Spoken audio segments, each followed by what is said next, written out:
Sa edad nga 11 anyos, nagahandom na siya nga mangin kabahin sang football national team para makaupod ang isa sa iya mga ginaidolo nga midfielder.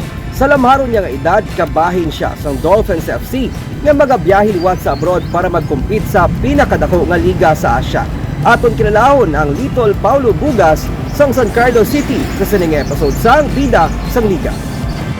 Sa edad nga 11 anyos, makapila na siya ka beses nga nagbiyahe abroad para mag-compete sa International Football Tournament. Meet Micael Salvador, ang isa sa mga promising booter sang San Carlos City nga nagahandom mangin kabahin sang national football team. Mali pera kay kailangan mura akong pangandes kinabuhi na mga sikat na football player. Ang amay ni Mika, ang anay collegiate football player, isa siya naging inspirasyon sa paghampang sang sport. Gani bisan malayo kag may kabudlayan siya sa training kag magbiyahe pakadto sa mga venue, porsigido si Mika para malabot ang iyang mga handom para sa pamilya. Matabangan akong pamilya.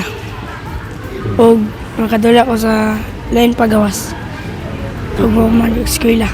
Mag-eskwela o mag-football para makatapos makahuban ng eskwela. Naging kabahin na si Mika sang Dolphins Football Club kag Brazilian Jericho Soccer Academy nga nagbiyahe sa Thailand para mag-compete sa La Liga Youth Tournament sa nagligad nga tuig. Sa sining nga Abril, liwat siya nga magabiyahe pa Singapore upod sa Dolphins FC para maghampang sa Junior Soccer School and League Singapore Professional Academy 7-a-side tournament halin Abril 17 hasta 20. Idol nimo? Paulo Bugas. Paulo Bugas. Gano man nga football man nimo nga duwa?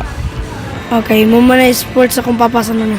Ginsiling ni Dolphins FC Technical Director John Carmona, ang mga kasubong ni Mika nga may potensyal para mag-compete sa national ug international competition ang ila ginatagaan sang oportunidad para mas mahana sa ila ikasarang sa paghampang sang football.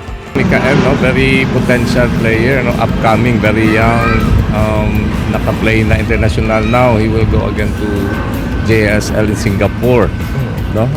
International exposure is very important for this type of players. Skillful, technically very sound, and tactically we give them the chance to play with other clubs in the other countries also. Kasi to give chance, opportunity to play international. Who knows, someday international club ma-recognize sila, why not? Magluwa sa paghatag kahigayunan sa mga youth booters nga makakompete sa abroad, ang Dolphins FC ang padayon nga naghahatag sang scholarship program kag libre nga mga training program upod sa mga international coaches kag trainers. Ang mga pareho ni Mika nga luyang magtiglawas ang Negros Occidental kag pungsod sa international competition, ang wala lang nagahandom sang kadalagan kundi patiman nga mapakita kag ipabugal ang kultura kag ang pagpalangga sa nadak-an niya nga sport. Ang kada nila nga sipa, paasa kag pagsakripisyo, ang kabahin lang sa mga tikang para sa ila mga ginahandom.